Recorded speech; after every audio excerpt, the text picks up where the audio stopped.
13 reasons why season 1 episode 12।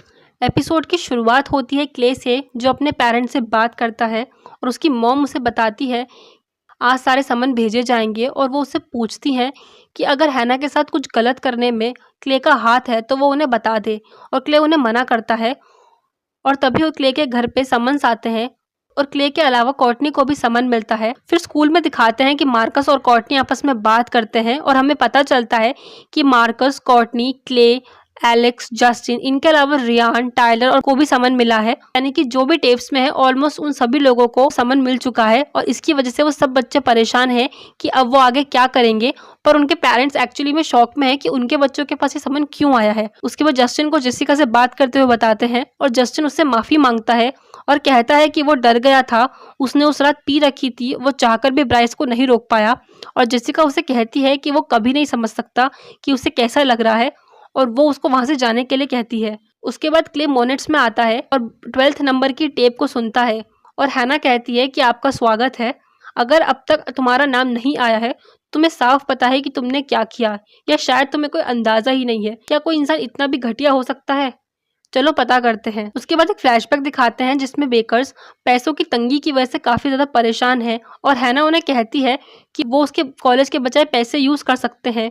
उसके parents दोनों मना कर देते हैं, पर उसकी मॉम कहती है कि उन्हें आज ही बैंक में ये डिपॉजिट करना पड़ेगा वरना उनके लिए प्रॉब्लम हो सकती है। और हैना कहती है कि वो बैंक में जाके वो पैसे जमा कर देगी और उसके पेरेंट्स उसको वो पैसे दे देते। उसके बाद हैना को वो पैसों के पर्स को कार के ऊपर रखते हुए बताते हैं और जल्दी जल्दी के चक्कर में वो बाकी सारा सामान तो वहां से ऊपर से उठा लेती है, पर पैसे कार के ऊपर से उठाना भूल जाती है।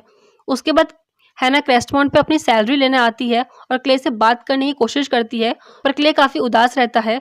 हैना कहती है कि वो क्ले को सब कुछ सच बताना चाहती थी, पर उस दिन पार्टी में हैना ने जो भी क्ले के साथ किया वो उसे कैसे बताती। और हैना को उसके बाद याद आता है कि उसने पैसे कहीं खो दिए हैं। वो बहुत ढूंढती है पर उसे वो पैसे कहीं नहीं मिलते। फिर प्रेजेंट में क्ले को बेकर्स के स्टोर में ब्लू कलर की नेल पेंट खरीदते हुए बताते हैं, जो बिल्कुल वैसी ही है जैसी नेल पेंट से हैना ने टेप्स पर नंबर लिखे हैं। उसके बाद क्ले टोनी से टेप रिकॉर्डर मांगता है। टोनी उससे पूछता है कि वो उस रिकॉर्डर का क्या करेगा, पर क्ले उसे कहता है कि मुझ पे भरोसा रखो, मैंने कुछ सोच रखा है। उसके बाद टाइलर को किसी से मिलते हुए दिखाते हैं और वो टाइलर को एक पैकेज देता है। और फिर कॉर्टनी, मार्कस, रियान, जैक, एलेक्स और टाइलर को आपस में बात करते हुए दिखाते हैं। वो सब आपस में यही बात करते हैं कि वो अब क्या करेंगे, और उनको बात करते हुए देख शेरी उनसे मिलने नहीं चाहती और वो पुलिस को फोन कर देती है और स्टॉप साइन के बारे में बताकर अपना जुर्म खुद पहले ही कबूल कर लेती है। उसके बाद उनको बात करते हुए दिखाते हैं और कॉर्टनी कहती है कि हम सबको एक ही चीज बोलनी है कि हैना झूठी थी। और जैक उन्हें बताता है कि कल रात जस्टिन ने जेसिका को सच बता दिया, और ये सुनकर वो लोग और परेशान हो जाते हैं। सब बोलते हैं कि उन्हें सच बोल देना चाहिए, पर कॉर्टनी अपनी बात पर अड़ी रहती है और वो सब अपने आप को बचाने के लिए ब्राइस को फंसाने का सोचते हैं। और टाइलर उन्हें कहता है कि ब्राइस ने जो भी किया उसके सामने हम सब लोगों ने तो बहुत कम ही चीजें कही हैं। एलेक्स कहता है कि हमें सच बोल देना चाहिए, जो भी हैना ने टेप्स में कहा वो सब सच है। एलेक्स उनको सच बोलने के लिए एंकरेज करता है, पर कॉर्टनी उन्हें मना कर देती है। उसके बाद मिसेस बेकर को दिखाते हैं, जो टोनी को वो लिस्ट दिखाती हैं और टोनी उसे देखकर शॉक हो जाता है। मिसेस बेकर उन्हें बताती है कि उन्होंने इसी की हेल्प से लोगों को समन भेजे हैं और टोनी से पूछती हैं कि ब्राइस के नाम पर इतने सर्कल क्यों है और टोनी का नाम भी इस लिस्ट में क्यों है। पर टोनी उन्हें कहता है कि उसे कुछ नहीं पता और वो झूठ बोलकर वहां से चला जाता है। उसके बाद टोनी को अपने बॉयफ्रेंड से बात करते हुए बताते हैं और वो उन्हें कहता है कि हैना ने उसे अपने राज छुपाने के लिए कहे हैं, पर उसने शायद हैना के राज छुपाकर सही नहीं किया और उसे समझ में नहीं आ रहा है कि वो अब क्या करे। फिर फ्लैशबैक में हैना को बताते हैं, जो कि अपने पेरेंट्स को बताती है कि उसने पैसे कहीं खो दिए हैं और उसके पेरेंट्स उस पर गुस्सा करते हैं क्योंकि वो बहुत ज्यादा पैसे थे, $700, और वो पैसे उनके रेंट के लिए थे। उसके पेरेंट्स काफी परेशान होते हैं।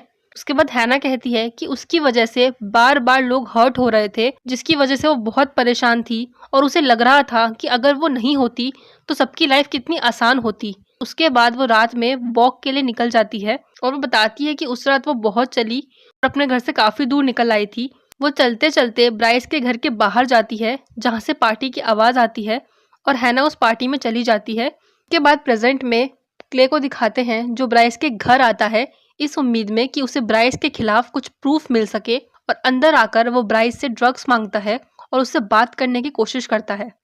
फिर फ्लैशबैक में हैना पार्टी में आती है और वहाँ जेसिका से मिलती है और जेसिका के कहने पर वो जस्टिन, जैक, जेसिका और उसकी गर्लफ्रेंड के साथ टब में आ जाती है। थोड़ी देर में हैना को वहाँ टब में काफ़ी अच्छा लगता है। वो आंखें बंद करके वहीं सो जाती है। बाकी चारों लोग टब से बाहर निकल जाते हैं और जब हैना अपनी आंखें खोलती है तो वो देखती है कि टब में उसके अलावा ब्राइस भी है। वो दोनों थोड़ी बात करते हैं और ब्राइस उसके पास आके उसे ज़बरदस्ती टच करने की कोशिश करता है। हैना उसे मना करती है और वहाँ से बाहर निकलने की कोशिश करती है, पर ब्राइस उसे पकड़ लेता है और बाहर नहीं निकलने देता। वो ब्राइस को मना करती है, पर ब्राइस ज़बरदस्ती उसका रेप कर देता है। प्रेजेंट में क्ले ब्राइस से हैना और उस पार्टी की बात करने लगता है और ब्राइस उसे बताता है कि हैना और वो एक ऑन एंड ऑफ रिलेशनशिप में थे। क्ले गुस्से में उसे रेपिस्ट बुला देता है और कहता है कि तुमने हैना का रेप किया था। ब्राइस उसे वहाँ से जाने के लिए कहता है, पर क्ले उसे बार बार पूछता है कि सच बोलो, तुमने ऐसा किया था या नहीं। दरअसल क्ले बार बार उसे उकसाता है और कहता है कि तुमने उसके साथ ऐसा किया और उसके एक हफ्ते बाद हैना ने अपनी जान ले ली। और क्ले के बार बार उकसाने के बाद ब्राइस उसे कहता है कि वो मेरी पार्टी में आई थी और वहाँ टब में बैठी थी। ब्राइस कहता है कि वो उसने वही किया जो वो चाहती थी और क्ले ब्राइस को पंच कर देता है और फिर ब्राइस क्ले को बहुत मारता है और कहता है कि अगर वो रेप है तो स्कूल की हर लड़की रेप करवाना चाहती है। क्ले के चेहरे से काफ़ी खून निकलता है, पर वो फिर भी उठ के ब्राइस से पूछता है कि क्या हैना ने तुमसे खुद कहा था कि वो ये चाहती है। और ब्राइस उसे कहता है कि उसने पूरी तरीके से मना भी तो नहीं किया। क्ले उससे बार बार पूछता है तो ब्राइस कह देता है कि तुम रेप कहना चाहते हो तो कह दो, एक ही बात है। उसके बाद क्ले को बाहर साइकिल पर बहुत खुश होते हुए दिखाते हैं क्योंकि उसने फाइनली ब्राइस से ये बुलवा लिया कि उसने ऐसा किया था। उसके बाद जस्टिन को दिखाते हैं जिसे उसकी मॉम का बॉयफ्रेंड घर से निकल जाने के लिए कहता है क्योंकि उनके घर पर वो केस का समन आया था और वो जस्टिन को धमकी देता है और जस्टिन कुछ पैसे लेकर घर से निकल जाता है। फिर हैना को दिखाते हैं जो बहुत बुरी हालत में रहती है और ब्राइस के घर से निकल के अपने घर जाती हुई रहती है और वो कहती है कि तुम सोच रहे होंगे कि मैंने कुछ किया क्यों नहीं, और मुझे किसी चीज़ की कोई होश नहीं थी, ऐसा लग रहा था कि मैं अंदर से मर चुकी हूँ। वो अपने घर आती है और हमें दिखाते हैं कि उसके कंधे पर चोट के काफ़ी निशान है। वो कहती है कि मुझे पता था कि मैं ऐसे जी नहीं पाऊंगी, और वो बैठकर लिस्ट बनाना शुरू करती है और उन पे सब लोगों के नाम लिखती है ताकि वो समझ पाए कि उसकी लाइफ इतनी ख़राब कैसे हुई और टेप्स में जिन लोगों के नाम हैं उनके नाम उसी लिस्ट से सामने आए। और ये लिस्ट वही पेपर है जो मिसेस बेकर को मिला था जिससे उन्होंने समन भेजे हैं। और हैना कहती है कि जब उसने सबके नाम लिख लिए तब समझ आने लगा कि जो हुआ वो क्यों हुआ, और उसने सोच लिया कि अब कभी भी कोई उसे हर्ट नहीं करेगा। प्रेजेंट में क्ले की मॉम को दिखाते हैं जो नोटिस करती हैं कि क्ले रात भर घर नहीं आया है, और फिर हम एक एम्बुलेंस दिखाते हैं जिसमें डॉक्टर कहते हैं कि एक 17 साल के लड़के के सर में गोली लगी है। और इसी के साथ ये एपिसोड खत्म हो जाता है। अगर आपको ये एपिसोड अच्छा लगा तो प्लीज़ इस वीडियो को लाइक करें और साथ ही मेरे चैनल को सब्सक्राइब भी कर दें ताकि अब जब मैं वीडियो डालूं तो आपके पास नोटिफिकेशन आ जाए। Thank you.